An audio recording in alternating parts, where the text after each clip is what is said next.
Fala, meu lindo, minha linda, tudo bem com você? Eu estou muito feliz de estar aqui. Eu tenho uma palavra para o teu coração, que talvez mude o seu dia, a sua semana, e se você deixar, a sua história inteira. Então fica comigo até o final. Eu só vou te pedir um favor que é muito importante. Nós queremos e temos um sonho, que é sermos mais de 10 milhões de pessoas que todas as segundas-feiras ouvem uma palavra do Evangelho e são transformadas por ela. Nós já estamos para mais da metade. Então, se você ainda não é inscrito no canal, aproveita e faça isso agora, rapidinho. Se inscreve, marca o sininho, que toda segunda-feira, sem falhar, há mais de 3 anos, tem uma palavra de Deus para você aqui no canal. Fez já? Se inscreveu já?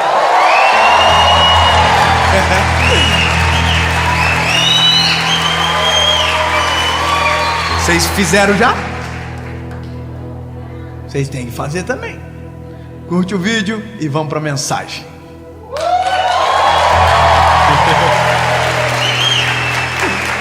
Ai, Jesus. Êxodo capítulo 16, versículo de número 15. E vendo os filhos de Israel, disseram uns aos outros: o que é isto? Porque não sabiam o que era. Disse-lhe Moisés: este é o pão que o Senhor vos deu para comer. Talvez é necessário uma explicação de maneira contextualizada sobre o que nós estamos lendo aqui. Mas é importante demarcarmos o ponto de início disso tudo. Uma pergunta, e que permeia o coração de muita gente, e talvez seja um dos maiores causadores de problemas emocionais, espirituais e às vezes até mesmo patológicos, que é a preocupação com o que será do meu amanhã. E é isso.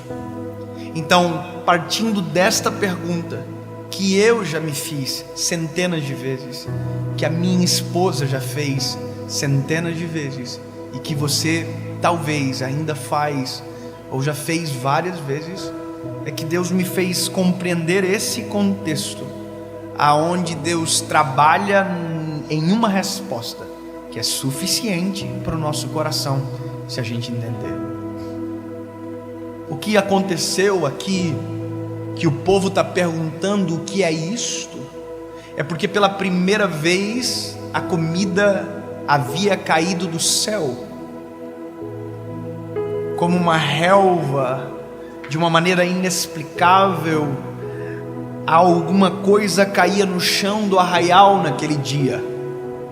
E é interessante ver o espanto e a ausência de compreensão do que seria, mesmo o povo clamando por um sinal, por comida, que aquilo caindo do céu não perceberam o que era.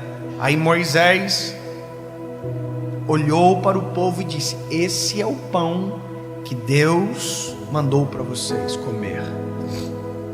O lugar era um deserto, e o deserto era uma passagem do povo que fugia do Egito, que na verdade estava sendo liberto, e agora a caminho de uma cidade, de uma terra prometida chamada Canaã. Então, nesse lugar de passagem, não deveria se plantar, não deveria morar, porque não era um lugar permanente, era um lugar de passagem. Então não tinha plantação, não tinha essa forma de sobrevivência. Então a única maneira de sobreviver era depender de Deus. Depender de Deus sobre o hoje, somente sobre o hoje, porque aqui não está falando do amanhã. Uma das instruções sobre o maná, que na verdade a palavra hebraica traduzindo o que é isso, é que é maná. Na verdade, maná significa o que é isso? Isso é o maná que caía do céu, que Deus sustentava o povo, tinha uma ordem: esse maná vocês não podem guardar para o outro dia. Essa era a ordem. A ordem de Deus é: comam o que eu estou dando para vocês hoje. A pergunta é: e amanhã? Bom, amanhã eu vou mandar maná de novo. Tá, mas e depois de amanhã? Depois de amanhã eu vou mandar maná de novo. E depois do amanhã, se eu ainda for o teu Deus, se você ainda estiver na minha presença, eu vou mandar um maná.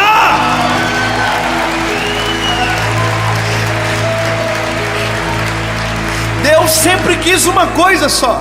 Deus só quis cultivar algo no homem. Confia em mim. Confia em mim. Confia em mim. Não guarda para amanhã. Se guardar, estraga. Se estragar, não serve. Então, vive o hoje, que o teu amanhã eu cuido. Essa realidade dos homens que estavam naquele deserto era extraordinária. A Bíblia diz que havia uma coluna de fogo, uma nuvem de fumaça, que não se apartavam do arraial. Deus guardava, Deus mantinha, e mesmo assim o povo estava preso no amanhã. As batalhas sempre aconteciam de maneira presunçosa, preocupados com aquilo que ainda nem era realidade. E essa é a pergunta que nós mais fazemos.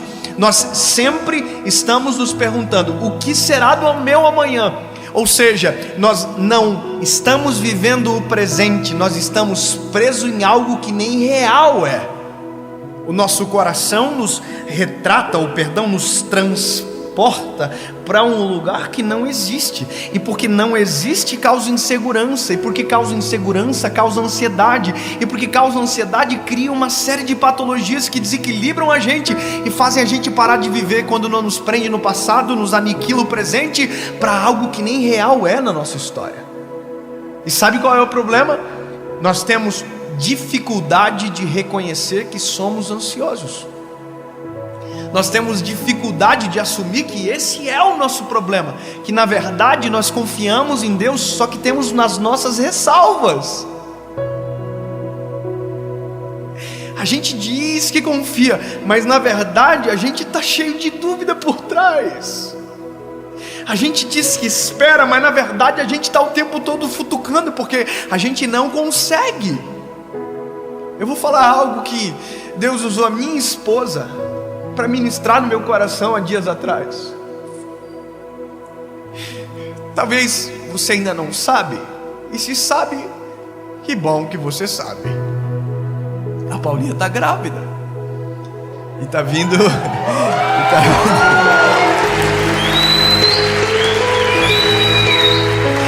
tá vindo uma menina aí.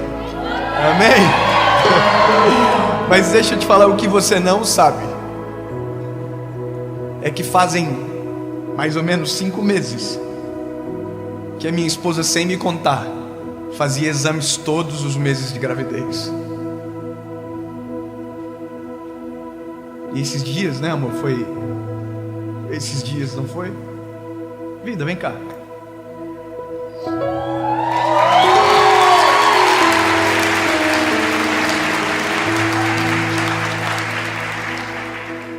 É uma nova estação, está na hora de você começar a falar.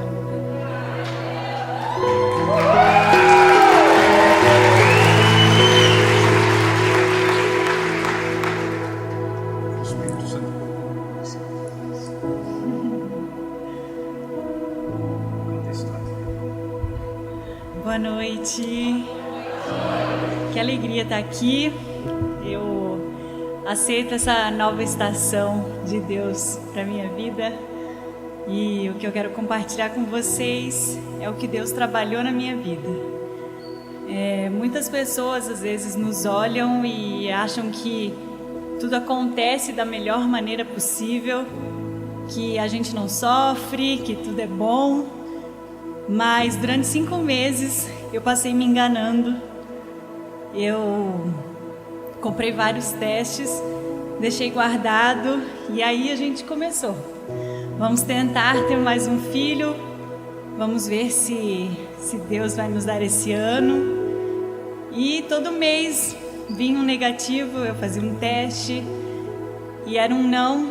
E aí eu conversava com as minhas amigas e elas falavam para mim: não fica nervosa, fica tranquila, vai ser no tempo de Deus. Eu falava: não, eu tô tranquila, eu não sou ansiosa, tá tudo bem, eu sei que Deus vai mandar no tempo dele.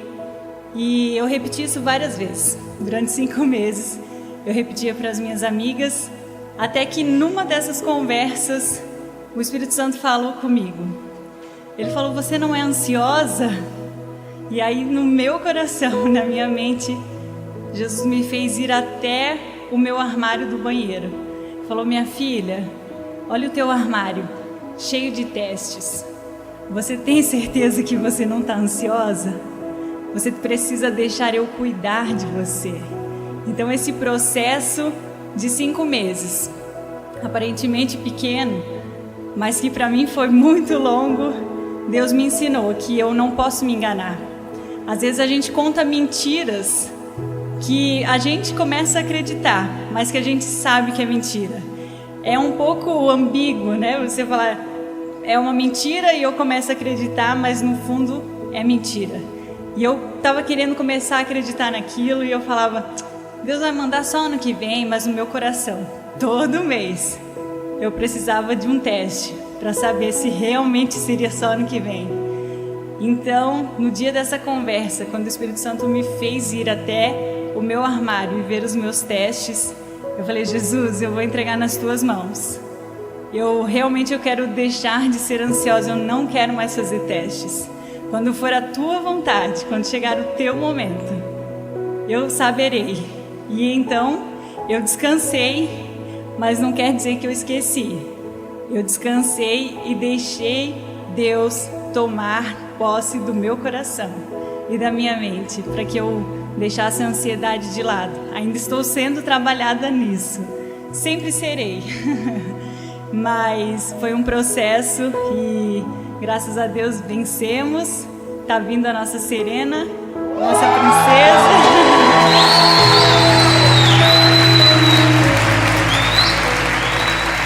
E eu só posso ser grata a Deus e dizer para você: descanse o seu coração. Pode ser difícil esperar, a espera é difícil, mas viva o processo.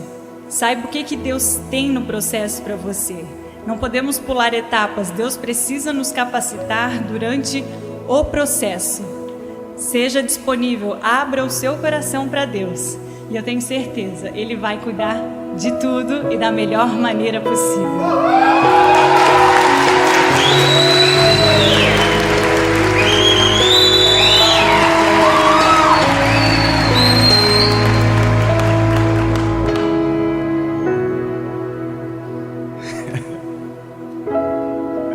Sabe, essa sensação de contar histórias para nós e enganar o nosso coração é o que nos oculta a fé verdadeira.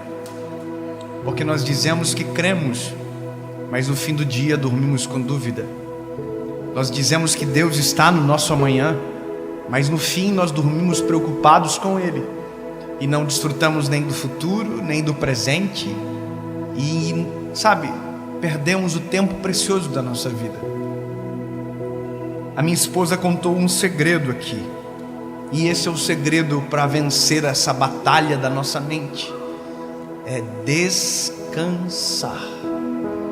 Porém, nós só descansamos quando temos fé. Então eu vou ter que dizer para você: essa insegurança sobre o amanhã é porque não confiamos como falamos que confiamos em Jesus. Na verdade, a gente diz que Ele está no nosso futuro, mas dentro do nosso coração é roubado de nós essa certeza e a gente vive preso naquilo que ainda não é a nossa realidade. Então deixa eu te dizer o que é fé. Fé é subir num galho de árvore, cortar e esperar a árvore cair.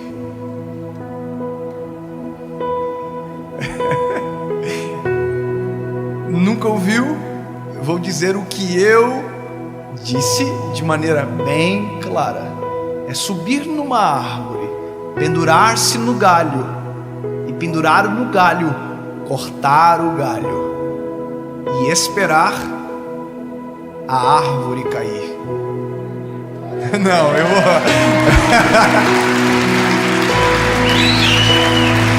Aí você vai dizer: isso é loucura, o galho cairá primeiro. A não ser que você confie que você não está preso na árvore, mas que quem segura o galho é o Senhor.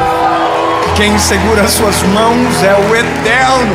A fé não é lógica muitas das vezes. Eu confio que Ele está no meu futuro. Tudo está dizendo que vai dar errado, e você está dizendo: eu creio que Ele pode, eu creio que Ele faz, eu creio no milagre, eu creio. Eu quero que você, mesmo sabendo que talvez o diagnóstico é contrário, mesmo sabendo que todas as vozes dizem para você que não vai dar certo, eu quero que você aprenda a crer que o Deus do impossível cuida de você, e que você não está preso à circunstância, você não está preso ao acaso, você não está preso ao destino que alguém disse que é sobre você a realidade. Não, se você crer no Senhor, a palavra que vale é a dele, a obra que vale é a dele, a ação que vale é a dele. Só que para isso você precisa confiar e entregar nas mãos dele, mesmo que você não vê as mãos, entregue. Salmos 37:5 diz: entrega o teu caminho ao Senhor, confia nele, e tudo ele fará.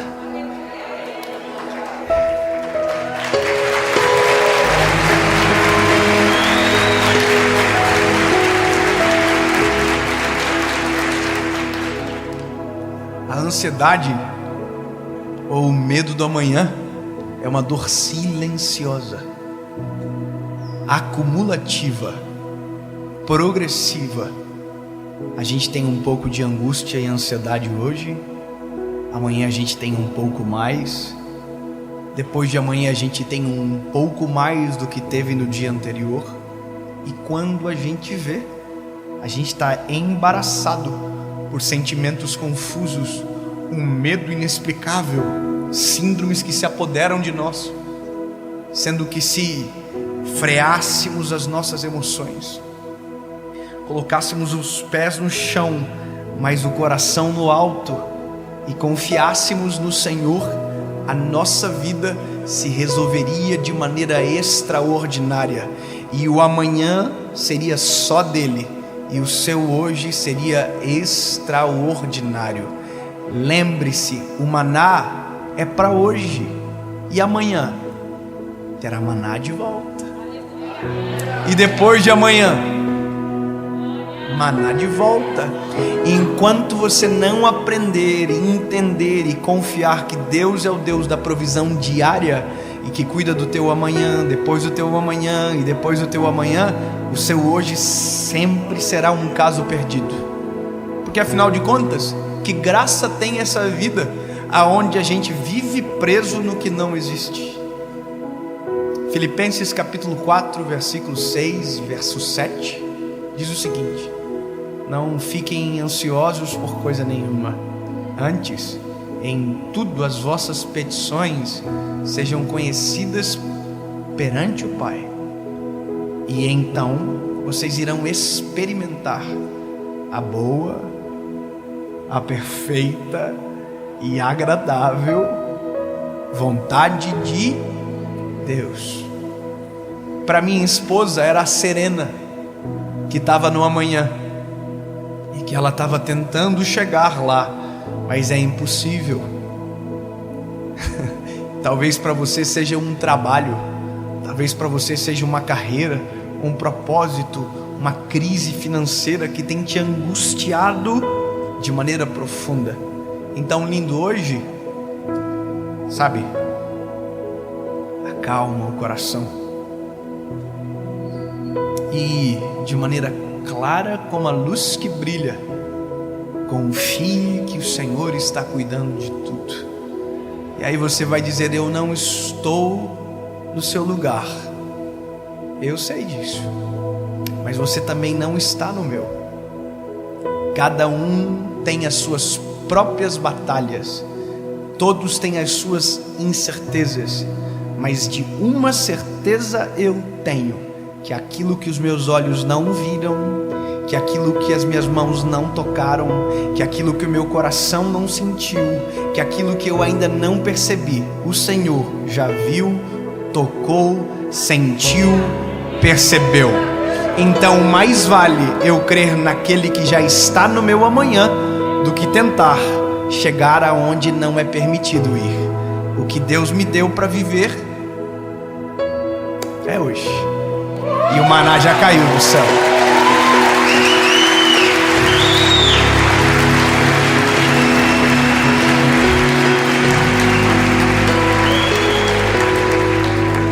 Jesus, eu oro só por uma coisa. De verdade, Senhor, só um motivo me leva a essa oração. Acalma o coração da minha geração, Pai. Acalma corações que estão presos naquilo que nem realidade é. Jesus, faz um milagre agora, aonde tiver alguém ouvindo essa palavra, que uma paz que excede todo entendimento guarde o coração e a mente, que as emoções sejam trocadas e que o teu Espírito Santo desça, e que em nome de Jesus haja vida plena nos teus filhos, porque o maná sempre cairá. Tu és o Deus que cuida do meu hoje, já está no meu amanhã, e é nisso que eu creio, e é nisso que o meu coração está. Em nome de Jesus.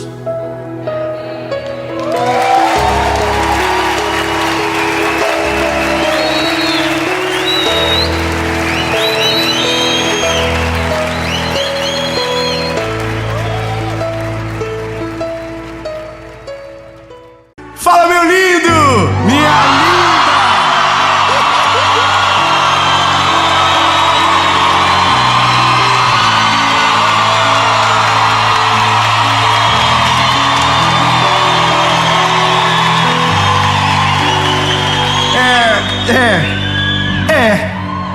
É isso, irmão.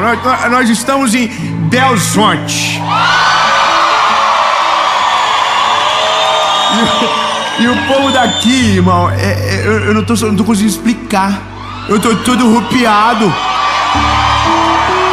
O povo de Minas é diferente. Eu quero convidar você para ouvir essa palavra do início ao fim dela. Eu queria, se possível, te dar um conselho, sabe? Isso. Aí, ó, curte o vídeo. Curte, ó. Irmão, eu de verdade, nunca mais eu vou conseguir falar isso para as pessoas sem virar essa confusão. E que bom! Então, irmão, nem que seja por dó de nós que estamos aqui. Tem gente que veio com plaquinha para ajudar, tem gente que veio com sininho. E você... Ali, ó. Então, ó, curte o vídeo, o YouTube entende que é uma mensagem relevante, manda para mais pessoas, comenta, compartilha, manda no grupo de WhatsApp da família, nem que soma direta, alguma coisa, manda e se inscreve no canal. Se você ainda não é inscrito, a gente tá com uma meta aí, os 10 milhões. Estamos quase, se Deus quiser, nessa altura do campeonato. Obrigado, irmã. Vamos chegar, tá faltando perto de 1 milha. Só 1 milhão. É muita gente, que Deus nos ajude. Então, se inscreve, ativa o sininho e vamos pro vídeo.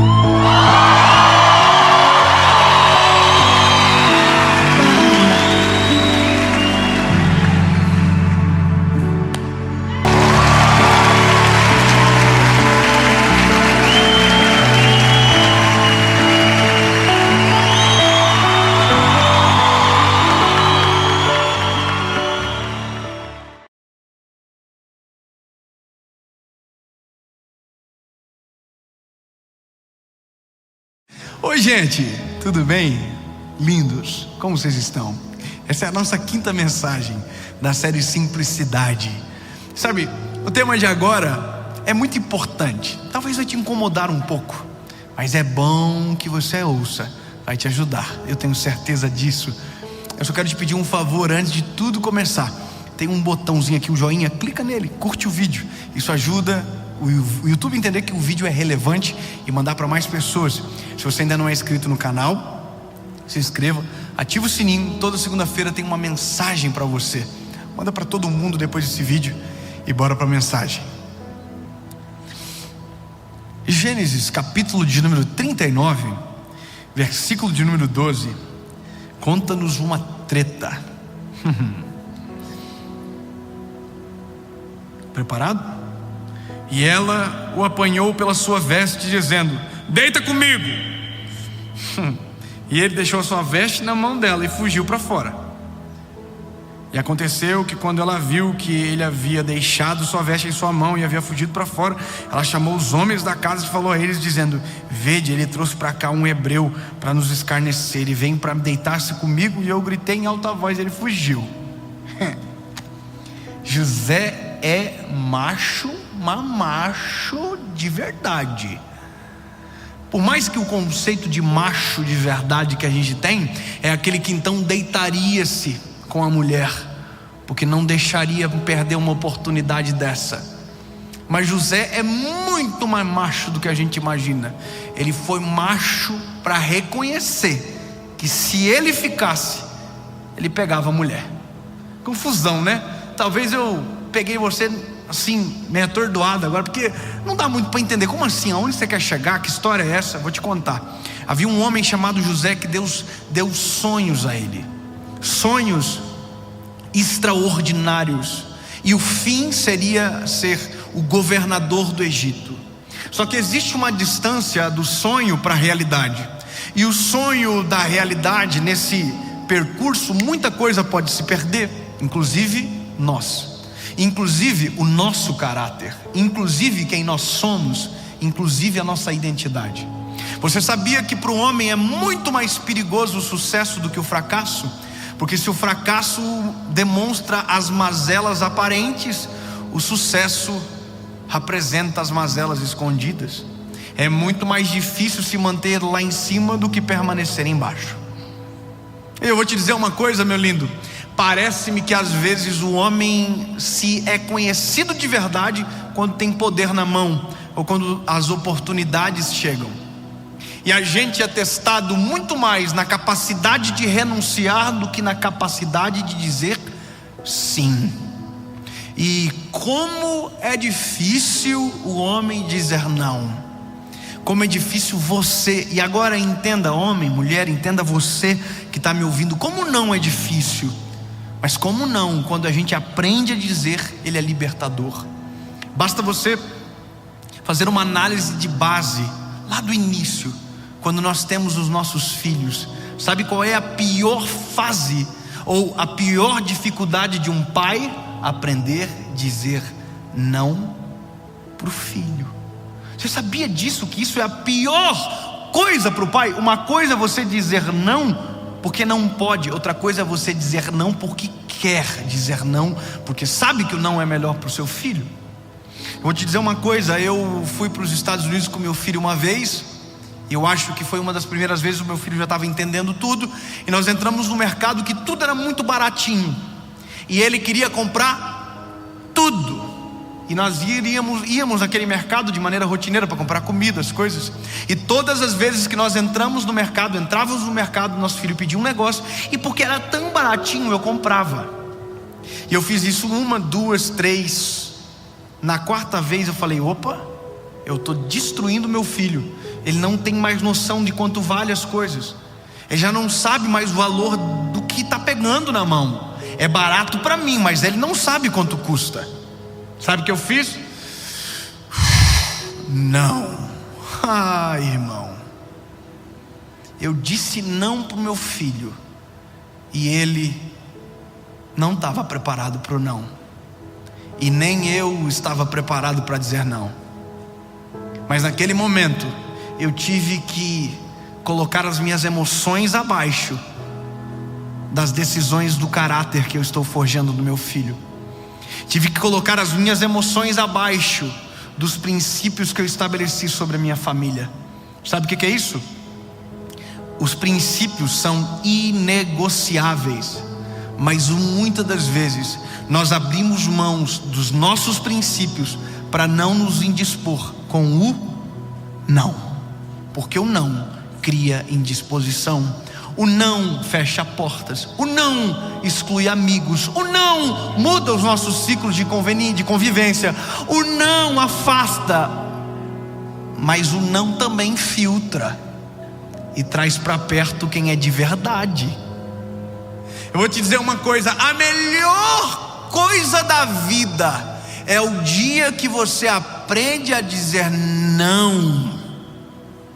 Nesse dia você criou uma proteção para o seu caráter e para os teus princípios. Eu recebi uma mensagem há dias atrás, porque as pessoas pensam que pode comprar-se tudo na vida, e alguém me mandou uma mensagem dizendo: Dave, eu quero muito que você venha no meu evento aqui. Obviamente que eu nunca vou citar nomes, nunca vou fazer isso, mas eu tenho princípios que são norteadores do meu ministério. O propósito é mais importante, ponto. Essa pessoa disse para mim: eu quero muito que você venha. Eu disse: não posso, infelizmente não dá. E a pessoa disse para mim: quanto você quer para vir?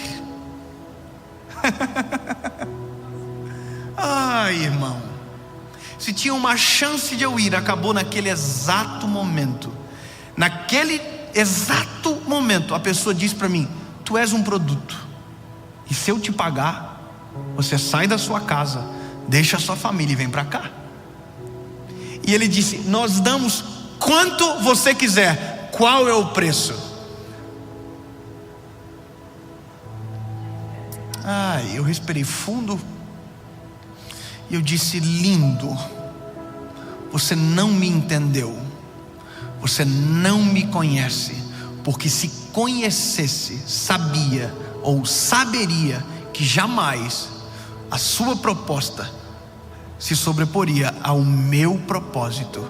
E eu jamais saio de casa por uma proposta, eu sempre saio de casa pelo que é o meu propósito. Muito obrigado. Não.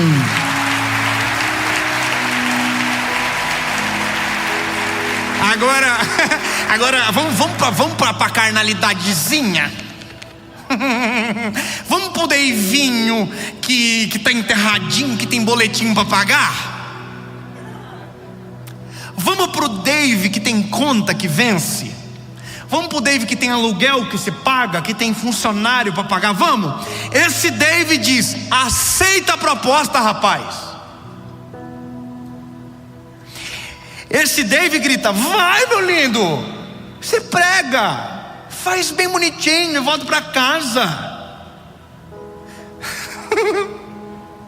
Mas o Dave que aprendeu a dizer não, que é salvo por Jesus, que não vive mais, mas Cristo vive nele, disse: ei, lindo, se você fazer isso uma vez, você vai ficar tentado a fazer de novo, e provavelmente ao invés de um pregador, você vai se tornar um prostituto.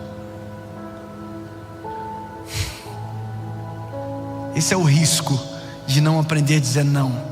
É vender, passar, entregar uma mensagem que na verdade não é a sua, e você vai confundir todo mundo que te acompanha, porque você pode pensar que não, mas sempre terá alguém olhando para você. Os teus filhos olham para você. E eu vou te falar, eu tenho tomado decisões que são importantíssimas e que me custam. Eu tomei a decisão de nunca mentir para o meu filho, e isso me custa. Quer ver uma mentirinha que a gente conta? Filho, o papai não vai sair. E o papai sai. Eu sempre conto: filho, o papai vai viajar.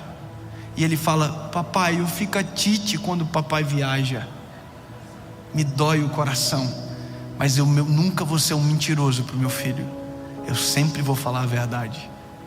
Às vezes eu digo: filho, a gente não vai agora, mas quando a gente voltar, o papai vai passar com você no parquinho. E ele sabe que se eu falei que a gente vai parar no parquinho, a gente vai parar no parquinho. Princípios são inegociáveis. Sabe onde eu quero chegar, meu lindo?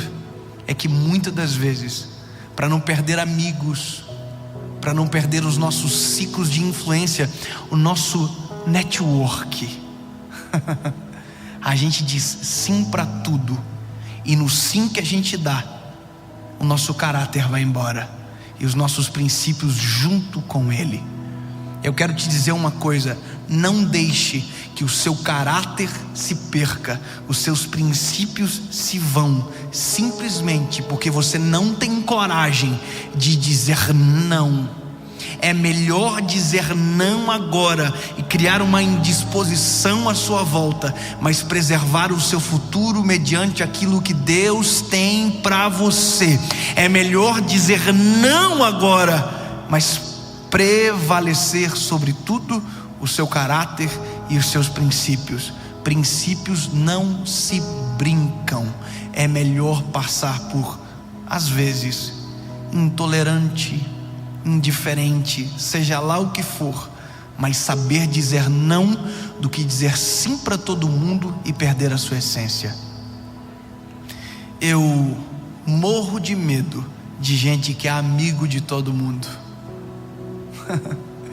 Eu morro de medo de gente que diz sim para tudo, porque você nunca sabe de verdade quem essa pessoa é. Você nunca, na verdade, sabe qual é a essência ou a cobra que está ao seu lado. Porque quem diz sim para tudo, não para nada, vive pela opinião de outro e nunca pela realidade do que acredita. E quem não acredita em nada, na verdade abraça tudo. E quem abraça tudo, perde tudo também. Ou a gente toma a decisão de quem nós somos e colocamos como princípios da nossa vida e norteadores para o sim ou para o não, ou a gente se torna vento de opinião, ou a gente se torna amigo de todos, e no final da vida a gente vai descobrir que tudo que a gente construiu foi baseado em mentiras e naquilo que não era a nossa essência. Eu vou te dizer um negócio: o dia que o José deixou a capa dele na mão da mulher de Potifar, ele passou uma mensagem extraordinária.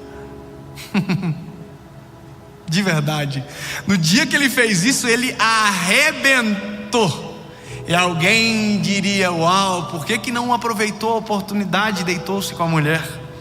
É porque se ele deita-se com a mulher, ele perderia a oportunidade de ser o governador do Egito. E exatamente aquilo que Deus havia mostrado para ele no sonho. Deixa eu te contar, meu lindo, todas as vezes que você abre mão de um princípio, você atrasa aquilo que Deus tem para você. Todas as vezes que você, ao invés de dizer não, tolera-se com o sim ou mente, falseia uma verdade, você nada mais, nada menos está fazendo do que entregar algo que você não foi feito para entregar. Você está mentindo sobre si, e a pior mentira é aquela que nós mesmos acreditamos. Não tolere. É melhor aprender a dizer não agora e ter uma vida abundante com o Senhor, íntegra, limpa, do que viver escondido atrás de sims enganosos que na verdade nunca foram aquilo que nós queríamos dizer de verdade. Eu aprendi, foi difícil, porque o não, a dificuldade é a opinião do que vão pensar sobre e o que vão dizer. Eu fiz alguns propósitos com Deus e eu não estou disposto a quebrá-los. Eu fiz um propósito com a minha esposa e eu não estou disposto a quebrá-los. Eu fiz propósitos com meus filhos e eu não estou disposto a quebrá-los. Eu fiz um propósito com Deus em relação ao meu ministério e eu não estou disposto a quebrá-los. Portanto, qualquer coisa que vier contra me exigindo um sim, sendo que a resposta é não, com certeza terá a indisposição do não, mas em contrapartida eu vou chegar na minha casa, vou deitar na minha cama, e vou dormir tranquilamente, porque sei que nada se perdeu ao longo do caminho, nada roubou a essência e nada pode tirar de você aquilo que com a sua própria língua você pode defender. Sim, sim, não, não. O resto é de procedência maligna.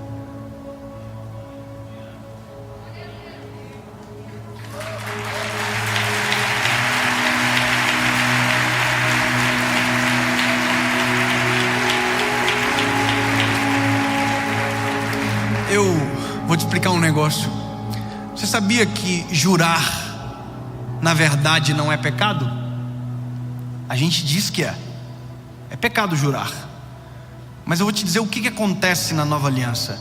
Em Jesus não existe a necessidade de jurar, porque quando eu falo, e como sou representante de Cristo, é como se Jesus estivesse falando. Portanto, o meu sim é sim, e eu não preciso jurar.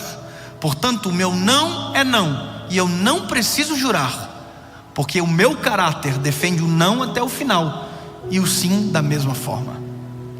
Quando a gente aprende isso, a gente protege família, ministério, talento, caminhada, destino, propósito, tudo, simplesmente por não negociar nada. Quer ver uma coisa? Tem muita gente que no meio da pandemia disse sim para desonestidade e vai colher os frutos disso. Tem muita gente que no meio da crise do casamento diz sim para o adultério e vai ter crises disso, porque a circunstância mudou e de repente alguém acha que tem o direito de mudar os princípios. Todas as vezes que se quebram princípios, se tem graves consequências. E às vezes nós somos extremamente tentados nisso. Essa semana com a minha esposa, nós tivemos uma conversa muito séria, eu e ela, dentro da nossa intimidade, por conta de um princípio que nós estávamos à beira de quebrar, com relação à vida financeira. Nós estávamos à beira de quebrar. Em um minuto, Deus me deu o vislumbre da consequência da ação que nós estávamos tomando, e seria drástica a curto, médio e longo prazo, e só iria piorar ao longo dos dias. Todas as vezes que nós quebramos um princípio, nós estamos atrasando o plano de Deus para a nossa história. É como se nós, de maneira desrespeitosa, estivéssemos atrapalhando a nossa própria história. Sabe, o dia que José correu, José não fez mais do que a obrigação dele correr.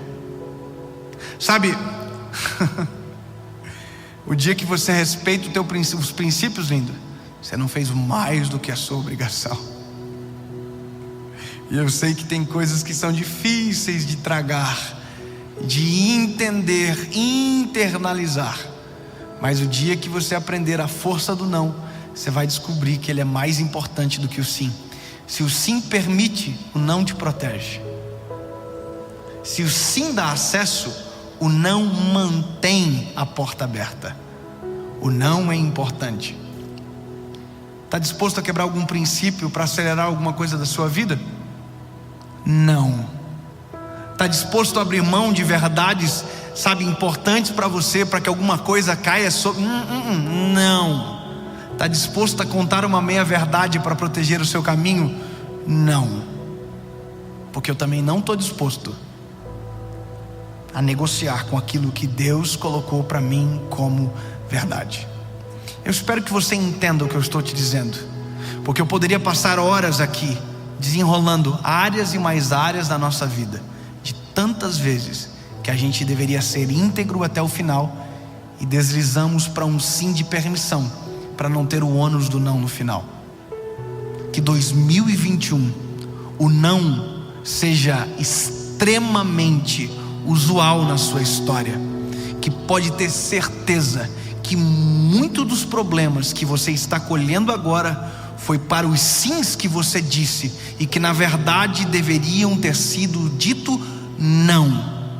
Mas a covardia talvez te faz escolher agora o que a coragem do não te protegeria e prevaleceria sobre a sua história.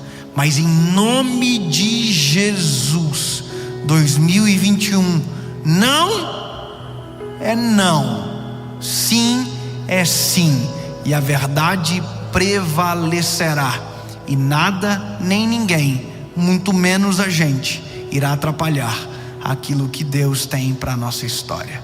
Amém.